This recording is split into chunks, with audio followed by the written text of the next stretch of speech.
अस्सलाम वालेकुम नाजरीन, कैसे हैं आप सब। आज समझ नहीं आता, मैंने अभी इनसे पूछा कि मैं क्या बोलूँ, मैं कैसे स्टार्ट करूँ। तो बड़ा डिफ़िकल्ट है कोई भी बात को करते हुए भी एक कहना, क्योंकि आपको नहीं पता कि वो जो लोग हैं जो इस वक्त किसी भी हादसा से गुजर रहे हैं या उनकी फैमिलियाँ गुजरी हैं, वो इस वक्त किस मेंटल स्टेट में, हम उसका अंदाज़ा भी नहीं लगा सकते। मुझे एक मैसेज आया, यहाँ नहीं मुल्क से बाहर से आया, राजीव नाम है उनका, कनाडा से मुझे मैसेज आया कि जी एक बहुत मैंने सुना है कि कोई ख़तरनाक सा प्लेन क्रैश हुआ है, तो आपके कोई फैमिली और फ्रेंड्स तो नहीं थे उसके अंदर, और आप तो ठीक है। मैं कहा मेरे तो फैमिली फ्रेंड्स नहीं थे, अल्लाह का शुक्र है, लेकिन जिनके फैमिली या फ्रेंड्स थे शायद उनसे मेरा ताल्लुक़ नहीं था, लेकिन वो लोग तो इस हादसे में चले गए ना, और उनके साथ अटैच कितनी फैमिलियाँ थीं, कितने लोग थे जो इस हादसे के शिकार हुए। सियाचिन का जो वाक़या हुआ, जो हादसा हुआ सियाचिन का, उसके अंदर सिर्फ वो फ़ौजी नहीं थे, वो फ़ौजी ना कभी बेटे बन पाए, ना शौहर बन पाए, ना बाप बन पाए, वो सिर्फ हमारे लिए एक फ़ौजी थे और वो सियाचिन के इसमें चले गए ना, वो कोई रोल अपना एंजॉय कर पाए ज़िंदगी के अंदर। मैं ये नहीं कह रही कि वो नहीं थे अच्छे, मैंने कहा वो टाइम ही नहीं दे पाए, वो हाँ। अपने घरों से दूर थे, अपने इलाकों से दूर थे, अपने घर वालों से दूर थे।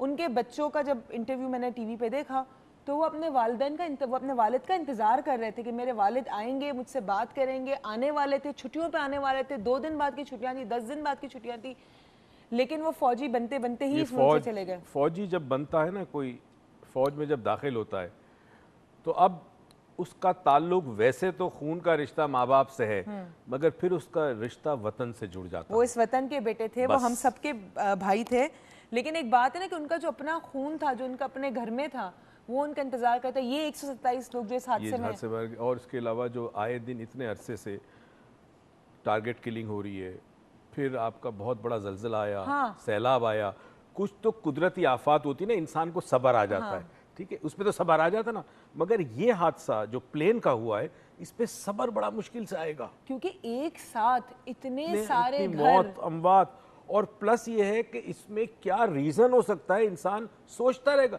दिलासा दे तो कैसे दे, किसको दे दिलासा। उसके अलावा एक और चीज़ भी कि ये एक बात करना बड़ा अजीब सा है कि जी बड़ा हादसा था तो बड़ा दुख है, छोटा हादसा था तो छोटा दुख है।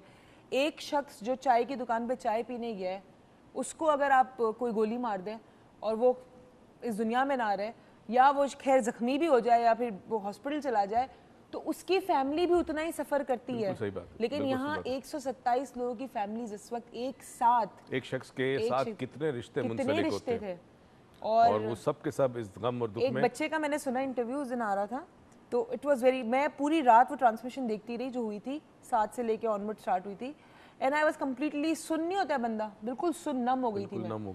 उसके बाद मैंने वो सुबह उस बच्चे की जब देखी, तब मेरा पहला आंसू निकला जब उसने कहा कि मेरे वालिद जा रहे थे और उन्होंने मुझे कहा, मतलब वो जाते हुए मुझे कह रहे थे बेटे मैं जा रहा हूँ, मैं जल्दी वापस आ जाऊँगा, पिंडी जा रहे थे तो उनका कोई काम था ऑफिस का, तो उन्होंने कहा जल्दी वापस आ जाऊँगा। तो मेरे जहन में उस वक्त बहुत सारे सवाल थे, वो बच्चा कह रहा था, तो कहता बब्बू से पूछने जा रहा था, फिर मैंने कहा चले वो वापस तो आएंगे फिर मैं पूछ लूँगा। अब मैं सोचती हूँ बच्चा वो सवाल जो अपने वालिद से पूछना चाहता था वो किससे पूछेगा, नहीं पूछ सकेगा, वो कमी हमेशा उसकी ज़िंदगी में रहेगी, ठीक है ना। अब सवाल ये पैदा होता है कि आगे क्या करना है। देखें हमारा जो ये हेल्थ टीवी का चैनल है और हमारा जो प्रोग्राम है डॉक्टर मोइज़ लाउंज, इसमें हम हमेशा पॉजिटिव रवैयों की बात करते हैं, हम उंगली किसी की तरफ नहीं उठाते, हम कहते हैं अगर उंगली उठानी है तो अपनी तरफ उठाओ, अपने अंदर फॉल्ट तलाश करो। तो हमें ये देखना है कि हमारे देखने वाले नाजरीन हम सब मिलकर अगले 2-3 दिन तक कुछ ऐसी बातें करें, कुछ ऐसा काम करें कि जिससे हम किसी न किसी हवाले से कंफर्ट और सहारा दे सके उन फैमिलीज़ को कि जिनके घर में एक बहुत बड़ा लॉस हो गया। बिल्कुल सही, ये तो ज़रूर करेंगे हम, लेकिन इस हादसे के बाद कुछ इंसानों ने जो इंसानियत दिखाई है, किस किस तरह से दिखाई है, उस पर ही बात करेंगे। हमारे साथ एक कॉलर हैं, लुबना आफ्ताब कराची से। अस्सलाम वालेकुम लुबना, कैसी हैं आप? कैसे हैं आप सर, कैसे हैं? मैं ठीक ठाक हूँ, अस्सलाम वालेकुम लुबना जी। बस आपने जो टॉपिक शुरू किया मैं उस हवाले से ही थोड़ी बात करना चाहूँगी। वो डिटेल तो खैर सब जानते ही हैं जो भी हुआ है, लेकिन हमारा जो अपना एक रवैया जो सामने आता है कि एक सडन जो मैसेजिंग हम शुरू कर देते हैं और जो बातें शुरू कर देते हैं, लेकिन हकीकतन एक आध दिन के बाद एक्चुअल लेवल पर देखा जाए तो हमारे अंदर बहैसियत कौम कोई भी चेंज आया नहीं होता। कोई भी ऐसा घर जिसमें आप ये देखेंगे किसी ने कोई अपनी तकरीब कैंसिल की हो या इस हादसे की वजह से कोई इतना मुतासिर हुआ कि उसने अपने घर में कोई खुशी थी तो उसको नहीं किया कि भाई एक ऐसा हादसा है तो उसमें हम नहीं करेंगे, एक्चुअल लेवल पर कोई कुछ भी नहीं हो रहा होता, बस एक मैसेजिंग है या एक थोड़ी सी सिंपैथी है, और उसके बाद वही सब रवैया होता है कि यहाँ पे जो है क्यों वहाँ पे इन्वेस्टिगेशन पहले ए ब्लू की क्यों नहीं हुई थी और अब इसकी क्यों नहीं होगी। तो हम उस वक्त कहाँ चले जाते हैं जब ये 2-3 दिन बाद ये मतलब बंद हो जाती हैं सारी बातें, तो उसमें एज ए नेशन हमारा रोल क्यों खत्म हो जाता है, या हम कोई चीज़ को इतना ज़्यादा सिवियरली क्यों नहीं लेते कि फिर हम उसको उस तरह से ले सकें या समझ सकें। चले, थैंक यू सो मच आपकी कॉल का। ये बिल्कुल एक बात इनकी कहूँ लुबना, हमारे साथ एक और कॉलर है शाहिद साहब रावलपिंडी से। अस्सलाम वालेकुम।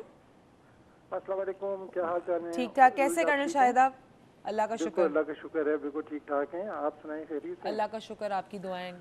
मोहित साहब ने बहुत अच्छा टॉपिक आज चुना है और मुझे बहुत खुशी हुई कि ये इन्होंने टॉपिक लिया है।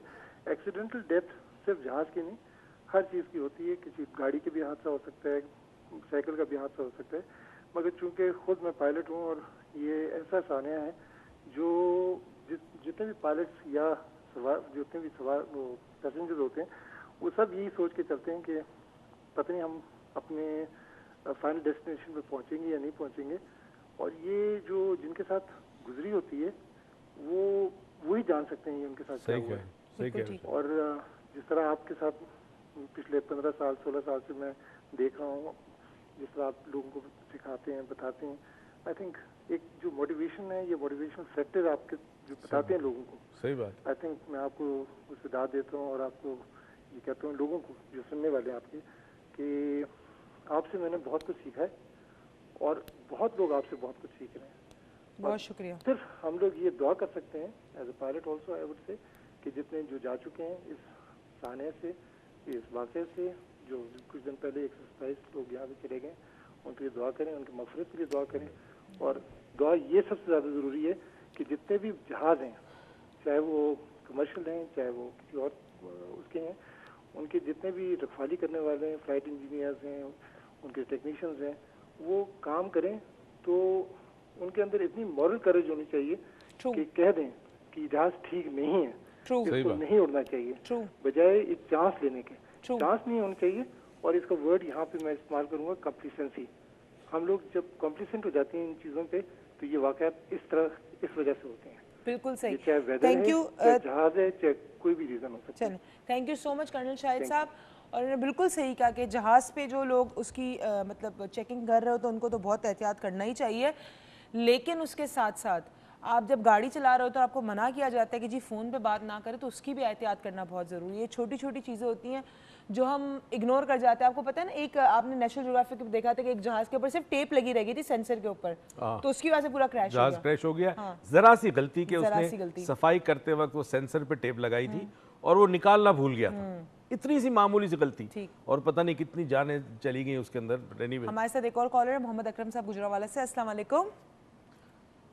अस्सलाम वालेकुम मोहम्मद अकरम साहब, कैसे हैं आप? अल्लाह पाक का करम है, आप खैरियत से हैं? अल्लाह का शुक्र, आपकी दुआ है।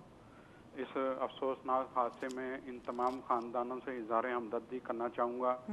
दुआ है कि अल्लाह ताला ने सब्र जमील अजर अजीम अता फरमाए। आमीन आमीन। डॉक्टर साहब, कुछ ख्वाब हम सोते में देखते हैं और कुछ ख्वाब हम जीते जागते अपनी ज़िंदगी में सजाते हैं। ऐसे ही एक ख्वाबों की परवाज़ लिए कराची से इस्लामाबाद की तरफ रवाना होती है। दौरान परवाज़ खुश व खुर्रम मुसाफिर अपने ख्वाबों को मुख्तलिफ अंदाज में देख रहे थे, आने वाले पल को मुख्तलिफ जावियों में परख रहे थे, गुजरते लम्हात में अपनी मंजिल को करीब महसूस कर रहे थे कि अचानक इनके ख्वाब चकनाचूर होकर फिजा से ज़मीन में बिखर गए। आने वाहिद में जो वो कुछ हो गया जो किसी के तस्वर में भी ना थे।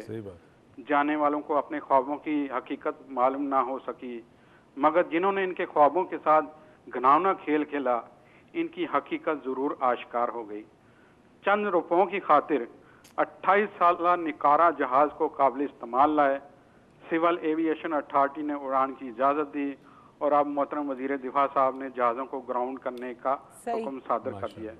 क्यों ना पहले ख्याल आया अपने फ़ायदे के लिए और चंद रुपयों की खातिर दूसरों की ज़िंदगी से इस तरह घिनौना खेल करना। खुदारा कुछ तो ख्याल कीजिए, कुछ तो अपनी और दूसरों की ज़िंदगी का ख्याल कीजिए।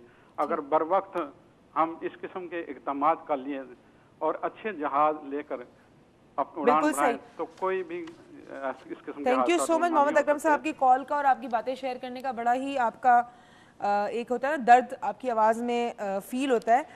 अच्छा एक बात बताएं कि चलें हादसे होते हैं दुनिया में, ये भी एक हादसा था हुआ, अब ये अच्छा मतलब कि ये कोई ऐसा जेन्युइन हादसा था कि एज एन एक्सीडेंटली हो गया, इंसिडेंट हो गया, या इसके पीछे भी कोई मतलब थी करप्शन या जो भी था वट एवर, We don't वो know. अभी we don't know, it's very premature to say anything about it, क्योंकि अभी इसकी इंस्पेक्शन होगी, बहुत सारी चीज़ें, बहुत सारे मरहले उसके अंदर हैं। लेकिन हमारे मुल्क में जब हादसे होते हैं, हम जैसे और भी कुछ मुल्क